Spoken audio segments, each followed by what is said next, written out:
안녕하세요, 빨롯입니다.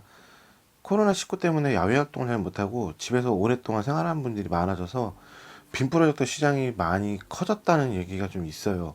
넷플릭스나 왓챠 같은 OTT 서비스가 많은 인기를 얻고 있다고 합니다. 완보, T2 맥스 빔 프로젝터 사용을 하다가 시청량이 점점 많아지다 보니까 특히 화질적인 측면, 밝기에서 많은 좀 불편이 있어서 조금 더 업그레이드를 했습니다. 모델명이 701HD라는 모델인데 작년까지만 해도 70만원대 판매를 했는데 지금은 60만원대 후반의 가격이 형성이 되어 있습니다. 빔 프로젝트 오래 사용하신 분들한테 여쭤보면은 최소한 구입할 수 있는 가격대가 6, 70만원 정도에서 선택을 하라라는 얘기를 합니다. 오히려 부가적인 기능, 안드로이드 OS가 탑재되어 있고 각종 멀티미디어 기능이 탑재된 이런 작고 가볍고 싼 제품보다 큰 크기의 빔 프로젝터들이 기능적인 측면에서는 오히려 더 적어요. 그래도 이런 제품을 선호하는 이유가 빔 프로젝터에서는 무조건 밝기를 가장 우선으로 고려할 수밖에 없죠. 제공하는 기능은 거의 없습니다. 블루투스조차도 없고 샤오미 믹박스 같은 OTT를 구동할 수 있는 별도의 디바이스가 없으면 작동이 안 되는 보급형 제품인데 저가형 제품보다 오히려 기능적인 측면에서 많이 떨어지는 제품임에도 불구하고 빔 프로젝트에서 갖춰야 될 가장 기본적인 밝기 같은 거를 베이스로 잡아놓은 제품이기 때문에 같은 금액을 놓고 봤을 때 물론 이런 저가형 제품들이 훨씬 더 성능적인 측면에서는 더 활용도가 높긴 하지만 일단은 너무 어두운 부분, 안시는 어떻게 소프트웨어적으로 개선이 안 돼요. 빔 프로젝트를 많이 사용하는 분들은 최소한 6, 70만 원대 제품을 선택을 하라고 합니다. 뭐 크기나 스펙 이런 거 모든 걸 떠나서 빔 프로젝트는 무조건 안시룸에 밝은 안시를 가지고 있는 제품이 그만큼 화질적인 측면에서 우위를 보여줄 수밖에 없습니다. 그래서 저가형 제품들 대부분이 뭐 150안시, 200안시, 3, 400안시 정도밖에 안 되는데 반해서 어느 정도의 금액대 60만원 이상 정도의 금액대의 제품들을 보시면 대부분 한 3천 안시 룸에 이상이 나오는 제품들이 대부분이에요. 저도 딱 다른 거는 다 안 보고 밝기만 보고 구입을 했습니다. 뭐 금액대도 고려를 했죠. 빔 프로젝트에서 60만원대도 결코 비싼 제품이 아니다 보니까 100만원 훌쩍 넘는 제품들이 워낙 많아요. 그런데 그런 제품을 구매하기는 솔직히 좀 부담스러운 부분도 있고 가성비를 고려했을 때 가장 합리적으로 빔 프로젝트를 사용하겠다 싶으면 60만원에서 70만원대 제품이 합리적일 수밖에 없는데 그 중에서 이제 뷰소닉 제품이나 비비텍 몇 가지 브랜드 제품을 살펴보다가 뷰소닉 701HD라는 모델을 구입을 했고 이 제품은 작년에 출시한 모델이에요. 빔 프로젝트가 생각보다 매년 신제품이 나오는데 어떤 게 신제품이고 뭐가 좋고 나쁨을 구분하기가 좀 많이 어렵더라고요. DLP 방식 사용하고 있습니다. 5000시간 정도 제공을 하고 가장 어둡게 사용할 때는 2만 시간 정도 사용을 하게 되는데 생각보다 화질 차이가 좀 많이 나요. 하루에 뭐 2시간씩 영화를 본다고 해도 3년에서 5년 이상은 시청이 가능하기 때문에 굳이 어둡게 밝기 때문에 구입한 제품인데 굳이 렌즈 수명 때문에 어둡게 사용하실 필요는 없어요. 가정용 빔 프로젝터로 나오긴 했지만 이거 사무실에서 쓸 수 있는 다양한 포트들을 지원을 하고 있습니다. 그리고 USB 단자 이 제품은 두 개의 HDMI를 제공을 하고 있어서 샤오미 믹박스하고 플레이스테이션 4 두 개를 지금 연결해 놓고 쓰고 있습니다. 여기에 3.5 오디오 단자 두 개 인 아웃을 제공을 하고 있습니다. 본체에서는 전원 버튼, 그 다음에 뭐 소스, 수동 키스톤밖에 지원하지 않아요. 볼륨 조절, 메뉴 버튼, 컬러 모드, 기기 자체에서 버튼을 통해서 간단히 조작이 가능하고 이 기능은 똑같이 리모컨을 통해서 모든 작동을 제공을 합니다. 이 보급형 제품답게 리모컨에는 LED 조명이 들어오지 않아요. 그래서 어두운 환경에서 사용하실 때는 조금 불편할 수가 있습니다. 본체 우측으로 발열 통풍구가 측면에 위치를 하고 있는데 제가 침대에 누워서 시청을 할 때 이 거리가 한 50, 60cm 정도 떨어져 있는데 이 발열이 생각보다 굉장히 뜨겁습니다. 근데 여름에는 조금 더울 것 같아요. 빔 프로젝터를 켰고요. 얘는 3800 안시 루멘을 제공을 하고 있습니다. 지금 거리가 한 3.5에서 3.9m 정도 떨어진 상태에서 120인치 빔 스크린에 지금 투사를 하고 있고요.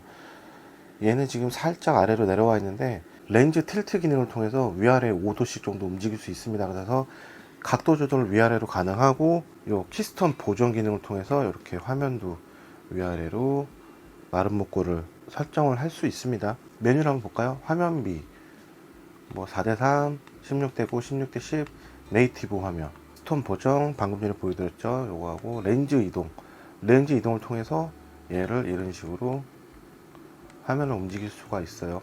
그래서 각도 조절을 할 때 빔 프로젝터의 위치가 애매할 경우에는 렌즈 틸트 기능을 통해서 각도를 조절을 하면 됩니다. 줌 기능, 줌도 이런 식으로 확대, 최대 2.0까지 화면 확대가 가능해요. 3X 패스트 인풋은 게임을 할 때 음닥 속도를 16까지 낮춰줍니다. 그래서 콘솔 게임 같은 거 할 때 인플렉 없고 부드럽게 화면이 넘어가도록, 게임 하시는 분들한테는 음당 속도, 지금 빔 프로젝터 출시한 것 중에는 가장 빠른 음당 속도를 제공한다고 좀 보시면 될 것 같아요. 뭐 색상 모드, 밝기, 명암, 색온도, 뭐 고급 통해서 컬러 선명도, 감마, 뭐 거의 모두 설정이 가능하고, 자체 프로그램 통해서 설정된 값을 다운로드 받아서 컬러 값도 입힐 수가 있어요. 이게 가장 밝게, 스포츠, 보통, 게임을 할 때는 3X 패스트 인풋을 키면은 기존에 설정된 값이 초기화가 됩니다. 그 다음에 영화, 그 다음 제가 세팅한 값, 이렇게 화면이 각각 틀리게 되어 있는 걸 볼 수 있고요. 3D도 지원을 하고 있는데 이거는 별도의 3D 안경을 구입을 해야 됩니다. 근데 제가 그렇게까지 구입을 해서 쓸 필요가 없을 것 같고요. 이제 램프 설정 들어가서 현재 램프 모드, 저는 다이나믹 에코를 쓰고 있습니다. 보통 에코, 다이나믹 에코, 슈퍼 에코 플러스를 사용할 경우에 렌즈 수명이 5000시간에서 20000시간으로 늘어납니다. 근데 굉장히 어두워요. 완보 T2 맥스가 200한시니까 그거랑 비교했을 때는 걔보다는 좀 밝게 느껴지긴 하는데, 그래도 밝기 때문에 구입을 한 제품인데 굳이 이렇게 렌즈 수명 때문에 놔두고 쓸 필요는 없다. 그리고 보통이 가장 밝고, 그 다음 에코, 다이나믹 에코, 이 슈퍼 에코 플러스 3인데 오히려 에코보다 다이나믹 에코가 좀 더 밝게 표현이 되고 있고, 쿨러가 도는 속도도 훨씬 더 빨리 들어가요. 그러니까 결국은 다이나믹 에코가 덜 잡아먹는데도 밝기나 구동하는 소음이 훨씬 더 크게 작동을 합니다. 현재 사용 중인 시간을 확인할 수가 있어요. 램프 총 사용 시간이 36.5시간, 보통이 10분, 에코가 40분. 거의 다이나믹 에코로만 보는데 35.8시간 정도를 지금 시청을 하고 있습니다.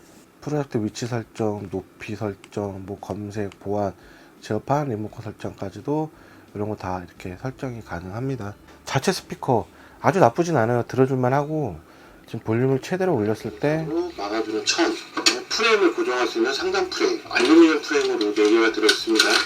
바닥면 미끄러지지 않아요. 굉장히 커요. 뭐 밤늦게 시청을 하실 경우에는 실제 스피커 볼륨의 반 정도도 못 올려요. 생각보다 볼륨이 커서요.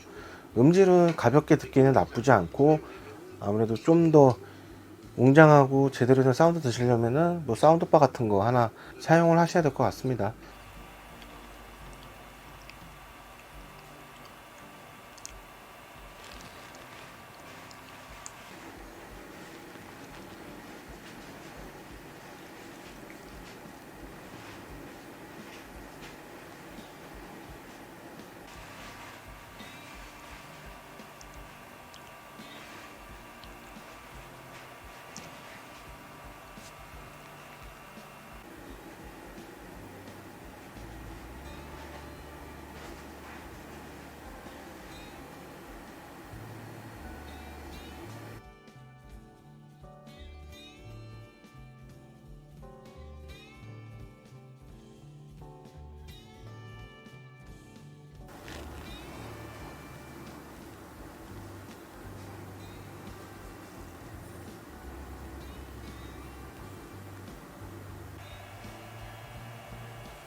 Everybody sing that shit.